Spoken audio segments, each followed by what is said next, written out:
เอาเข่าใส่มันอยู่บ่ฮะนี่มิดมันอยู่บ่นี่นะขาดครับ1อันนี้บ่คู่มือนี่นะขาดอีเลยเฮ้ยประเด็กเป็นนัวเราน่ะตอนนี้มีแต่เกลือวะเป็นนัวได้เหรอไม่ได้กินเป็นนัวบ่เบิ้ลแต่เป็นนัวเนี่ยกลางๆนะเจ้าเมิดบ่มีเหรอบ่มีกับบ่มีดีเนาะ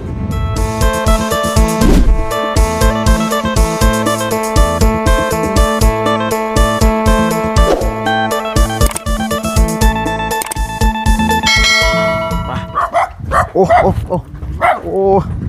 เนาะจังไดมาพี่น้องเอ้ยโอ้พอดีสังเกตเห็นนั่นว่าเรือนหลังนี้พี่น้องเอ้ยเนาะอุ้มลูกน้อยอยู่โอ้เป็นผ่าตังแพ้บัดเนาะมากับเจืองเนาะสบายดีบ่เสียงพี่น้อง3คนเนาะไปเจืองไปเบิ่งเนาะใครดอกอันมีคนเว้าภาษาได้อยู่พี่น้องเอ้ยมันก็สิพอทำได้แน่จักหน่อยเนาะให้เพิ่นถามโอ้เพิ่นกำลังสร้างอย่างเด้เนาะต่ำอยู่ตัวกำลังปลุกกำลังสร้างโอ้ตัวเป็นเพื่อนหลังน้อยพี่น้องเลยเนาะตัวอยู่จะคนเด้เนาะเอาพี่น้องเลยเอาเนาะหันภาพมาตรงนี้ก่อนพี่น้องเลยเอาก่อนอื่นก็กราบสบายดีและสวัสดีไปพี่น้องกันเบิดสุขุสุคนพี่น้องกันเนาะกะลมเย็นบ่อยๆพี่น้องตอนค่ำตอนแรงเอาเดี๋ยวถามเบิ่งน้ำกันเป็นจังไดพี่น้องกันเนาะเด็กน้อยหลายเอาบาดนี้สิเป็นตาเว้าลาวได้อยู่บ่พี่น้องกันเนาะจังไดก็ถามเบิ่งก่อนเนาะสิเป็นเฮือนเราติเนาะอยู่ใต้ต้นมะฮุ่งครับแต่ว่าบุมีหมากกินหมดแล้วตามเบิ่งนี่เป็นมากมันจะตกมากโอ้อันนี้เฮือนเจ้าบ่เอาขอขึ้นเบิ่งเลยเด้อเนาะเบิ่งบ่ฮักดิเนาะโอ้โอ้ขึ้นมาทั้งลูกปึ้งเนาะโอ้ยน้อยๆนี่กันมีฮอดอันหม่องจุไฟอยู่เทิงอันนี้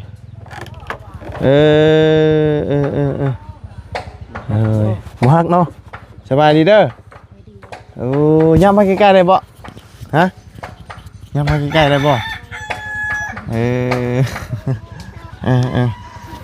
โดยอยู่กันจักคนบ่ได้เจ้าอยู่กันจักคนทั้งเบิดนั่นชีน่ามาเอาไปนี่3 คนฮะ3 คนพอลูกพ่อแม่ลูกโดยเบิ่งโดยใช้ชาผัวเจ้าไปใช้ชาอันนั้นเพิ่นเฮ็ดยังอันเปาะๆนั่นน่ะดงฮะยากระตะดงสบายก็กันเด้อไปยากระตะดงกระตะดงตรอกตะดงบัดน่ะสินายาวน่ะสิเลยสร้างเฮ็ดเฮือนพวกเราไปเฮ็ดเฮือนน่ะสิเลยเนี่ยวีนเลยโดยอันนี้ง่ายมาอยู่แต่หึงนะบ่ฮะง่ายมาอยู่นี่นะอยู่ดนนะบ่ฮะดูเจ้าญาตินะดูเอาเบิ่งให้เจียงเข้าไปนั่งนำได้บ่นั่งพอได้ทานแปลภาษาให้ปะเนาะจิกเต้พอได้เตะน้ำพี่น้องกันเนาะเวลาถามมานะฉันบ่ได้นี่หน่อยใส่บ่เสียงกันเราอันนั้นอยู่อัพคลิปอยู่เนาะเฮือนน้อยๆก็ยังจุไฟอยู่เทิงเนาะผู้ย่านใหม่เฮือนบ่ฮะลูกเรานอนผู้หญิงหรือผู้ชายลูกเจ้าน่ะผู้ชายแล้วจักเดือนน่ะใช่สิกระดาษมันเฉยชายประมาณ4 เดือน โดยเจ้าชื่อได้เจ้าน่ะ หน้ามือแม่ พุด พุทธ ชื่อพุทธ โดย อ๋อจักปีอายุจักอยู่บ่ สิก็มอจิ คือตะดา โอ้โหบ่ โอ้โหสับ โอ้สิประมาณ16นี่แหละเนาะ โดย เพราะว่าเบิ่งหน้าแล้วยัง เป็นอายเนี่ย ฮะ เขาเป็นอายเนี่ย สิประมาณนี่แหละเพราะว่าเบิ่งหน้านี่อ่อนๆแต่ว่ามีลูกไว้ซื่อๆเนาะ โดย คนตั้งนี่นะอันนั้นเข่าบ่นั่นน่ะเข่าเจ้าบ่อ๋อโดยถามแล้วใหญ่ลงมาอยู่นี่พอปีแล้วบ่ ตะกี้เนี่ยโมเมนต์เดินลังนี่ ฮะ ตะกี้โมเมนต์เดินลังนี่ จักแล้วเมื่อกี้เราอยู่ใช้จ้ะอันนี้วันนี้แหละ อันไม่ง่ายคนไหนมีง่าย อืม หากันง่าย หากันใหญ่ลงมา แล้วเบื่อดงเนยก็เลยกี้ยาแต่ละกี้อาดปานไหน เจ้าคนบ้านนี่ได้บ่ แหละวีนมันเลย สตางค์ มีร่างมีกระยากกันไง อืม บ้านพระเจ้าอยู่บ้านสตางค์เหมือน บ้านสตราง โดย พุ่นบ่ทางไปพุ่นบ่หรือว่าอ๋อทางเข้าพุ่นเนาะ ทางเข้าบนอันนั้นบนด้านเลย อืมโดยบ้านสตางค์โดยช่วงอันฝนตกมันบ่หัวบ่นี่บ่เปียกบ่ฮะ มีระยะแต่บ่ลงมาย า ตกแล้วเปียกแล้ว อืมโดยคือว่าช่วงหน้าฝนนั่นก็อยู่นี่เนาะหากันย้ายออกมาต่างนะอันนี้นะเพราะว่ามีครอบครัวแล้วก็ย้ายคือกันกับเจียงเนาะอืมเรานี่บ่แม่นคนบ้านนี้ อยู่บ้านสตางค์ เพราะว่าส่วนหลายมีแต่มีลูกมีผัวแล้วมันมาบ้านผัวเนาะคนทางนี้เนาะอืม เพื่อนพ่อแม่บ่แม่นเลยเหรอ โดยเฮ้ยเจ้านอนแบบไรนี่แหละฮะหันหัวไปทางไหนนี่นะ ก็ละเปล่าโดยแบะสิเต้ หันหัวทางนี้บ่นอนทางนี้บ่หรือว่า จะ ทางไหน ให้ปลาจ้ะ เบื้องพุ่น อ๋อเวลากลางมุ้งกลางมันบ่ใหม่บ่อันนี้เจ้าน่ะอันนี้ไฟเจ้าน่ะ cháu Hả? vậy อืมโดยเอาเนาะพอดีผ่านมาเฮาเลาะเข้ามาแล้วมาพ่ออันน่ะเฮือนหลังน้อยพี่น้องเอ้ยเนาะอ่ามีคนเคยมาอันถ่ายเจ้าอยู่บ่ เคยกว่ามุดถ่ายคลิปไหม coi à เคยเหรอ เพิ่นชื่อหยัง เนี่ยโดนมุดถ่ายตัวมึง là bao cháu à โอ้บ่จอยอันนี้บาบุญเด้อ บ้าบุญ เลยแต่ว่าเราบ่ได้เข้ามาโดนนะบ่เพราะบาจอยเพิ่นเคยถ่ายแล้วพี่น้องเอ้ยเนาะเพราะว่าเขียนนี่ทางจอยเพิ่นอันน่ะเฮ็ดเรียนเฮ็ดชาญเด้ตอนนั้นเนาะในอยู่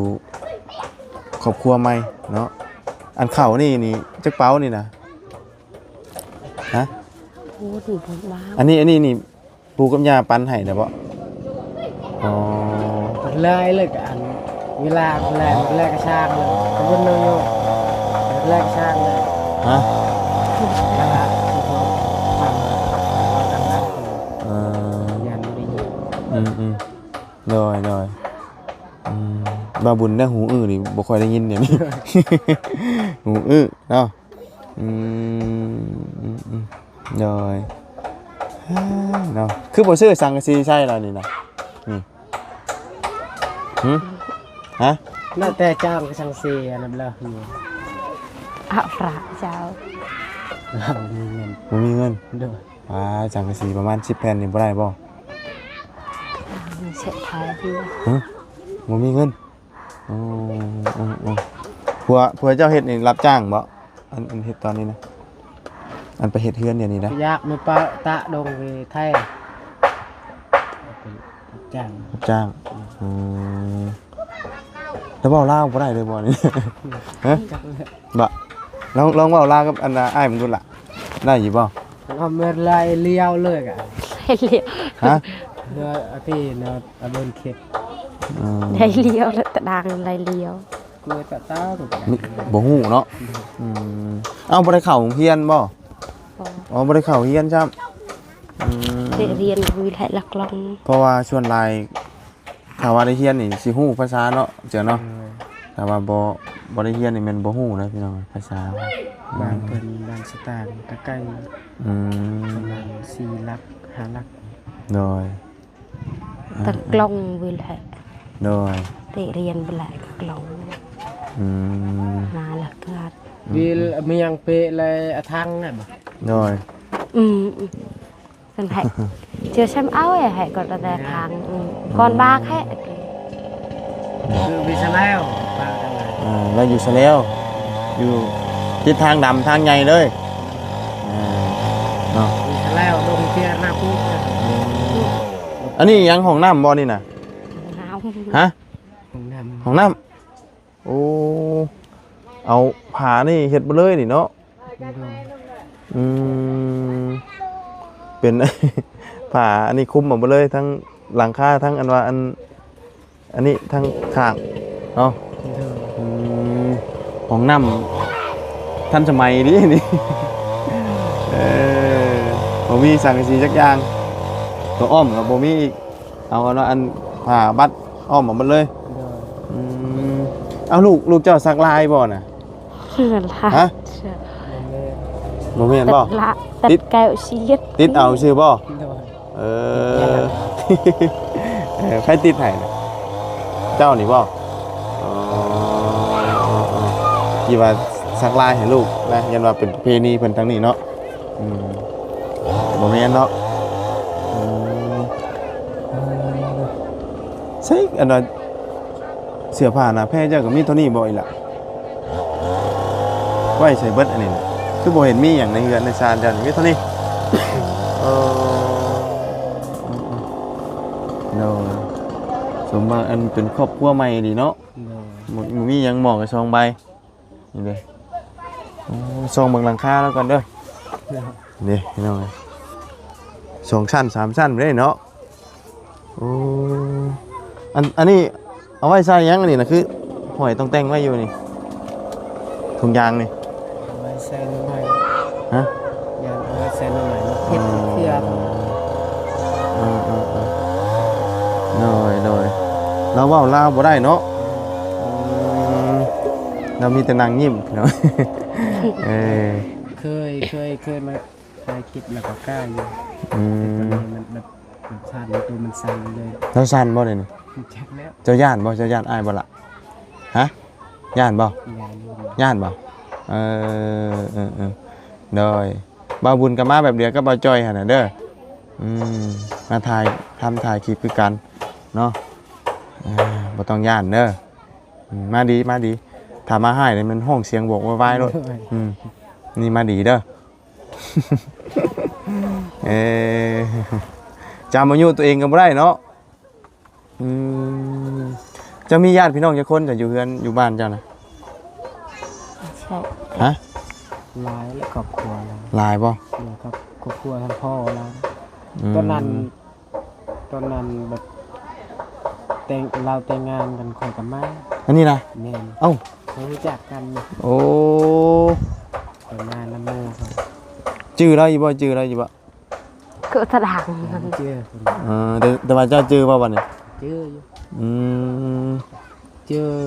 แบบเคยมากับโมเขาได้ตอนนั้น ครับ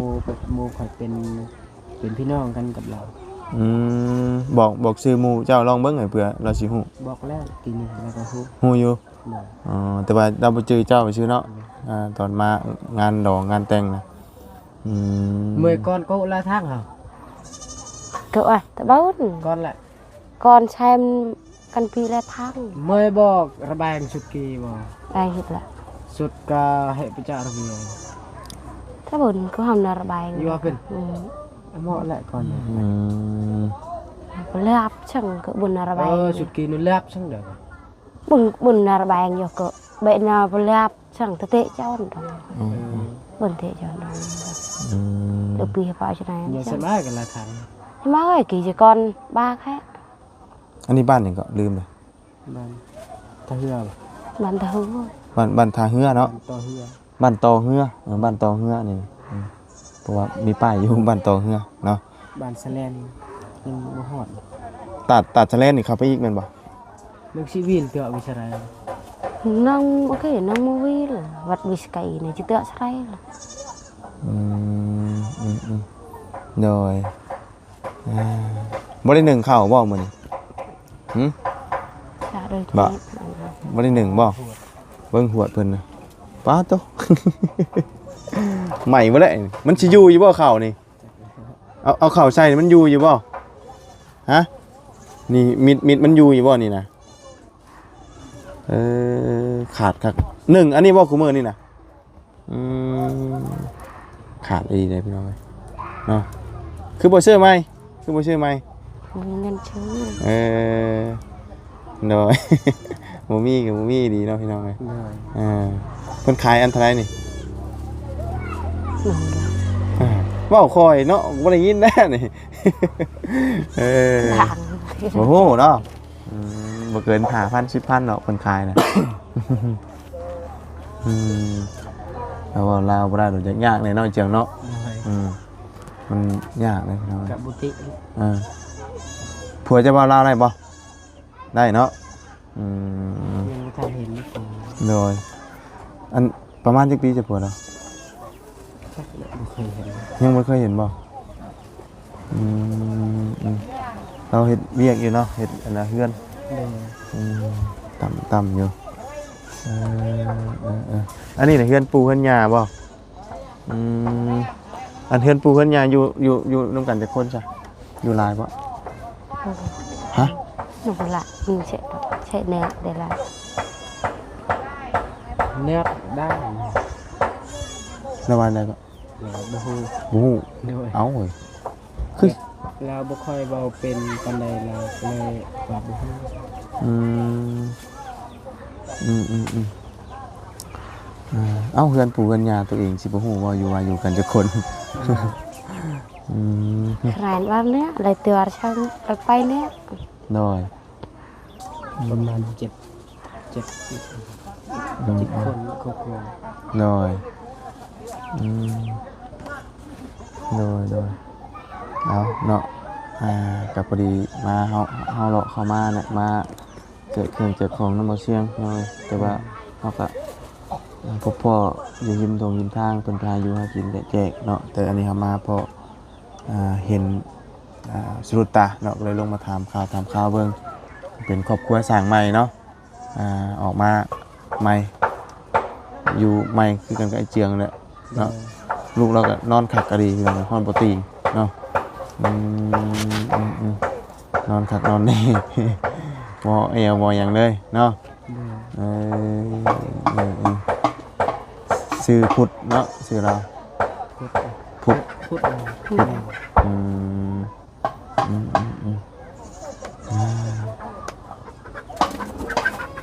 ยามนอนจะได้กลางมุ้งอยู่บ่นี่ฮะบ่ได้กลางเอาบ่ได้มีมุ้งบ่ ไม่ได้เห็นมุงมีสัง ฮะ ใช่ดี ให้มุ้งเจ้าน่ะ ได้ยินเลย ฮะคือบ่เห็นมุ้งแล้ว อยู่ ผ้ากับพื้นเดียวนี่บ่ผ้าห่มน่ะผ้าห่มพื้นเดียวนี่บ่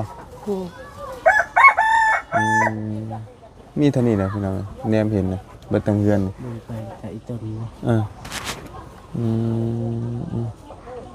เราบ่มีหยังเนาะบ่ได้มีหยังนี่นะเบิ่งแต่ละอย่างกันน่ะชุดหยังใส่ก็คือบ่ได้ค่อยมีเห็นแต่เท่านี้ล่ะมุ้งหมอน จักแล้วไว้ใส่อันนั้นก็มีเป็นกระเป๋าข้าวเนาะ เป็นงานว่าบ่มีเสียน โดย บ่มีก็บ่ผิด บ่นี้ก็เริ่มขาดได้เด้นี่มองนี่น่ะมองยางเรื่อยนะมันจังขาดนี่เนาะเหยียบเรื่อยนะ ลูกใหญ่ขึ้นมาเหมือนกัน มีญาติลูกจะตกบ่ลูกเจ้าคานมานี่ได้อัดอยู่บ่ประตูตอนคืนนี่ตอนนอนบ่ได้อัดบ่ ประตู อันนี้บ่ประตูอันรุ่นศาสตร์เนาะใส่รีโมทดึงลงมานี่นะ อันน้ำกินได้กินน้ำมีใช้นี่นะ น้ำห้วยน้ำหยังบ่หรือว่าน้ำบาดาลน้ำหยังน้ำบาดาลบ่ Tết đào. น้ำก๊อกบ่ พี่ดอกมาด้านดอกพี่ดอกเกะก็ไปดอกเกลือ Đào nó bánh, đào nó to thì còn. อืม นั่นมาด้านมัน โดยเนาะ Cái này nó tạ đông đá. Cái này. ด้านด้านเป็นซ่าน Ừ. โดย Tạ đông đá. Liều dấu. เบิ่งเนาะอันนี้ผ่าบัตรขาดก็เป็นเปลี่ยนอีกนี่เนาะ เดี๋ยว จนดำจนนั่นบ่ได้ไฟล้นบ่ได้ยังดีแต่มันมีสองสั้นเลยนี่สั้นนี่เด้ถ้าว่ามีตัวสั้นเดียวนี่เปื่อยแล้วนี่เนาะ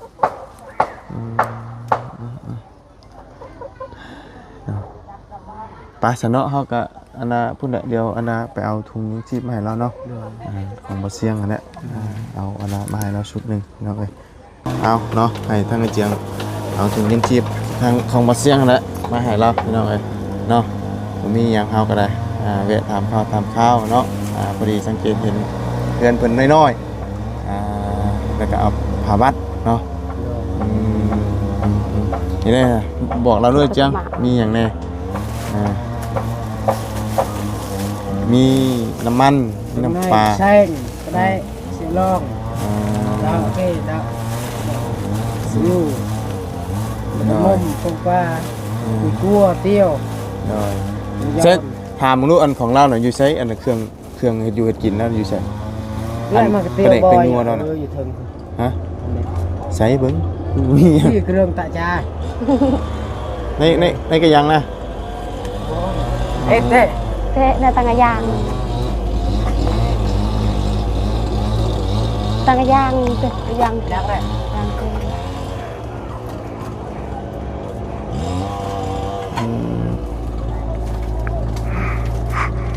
ขอเบิ่งแหน่พี่น้องเป็นจังไดเนาะคือว่าอันนี้ rồi เฮ้ยประเด็กเป็นนัวเราน่ะ đấy ก็นี่มีแต่เกลือ rồi ว่าเป็นนัวได้เหรอบ่ได้กินเป็นนัวบ่ bên thì bình nọ Ừ, nó cân clang hay sao? เมิดบ่ mê là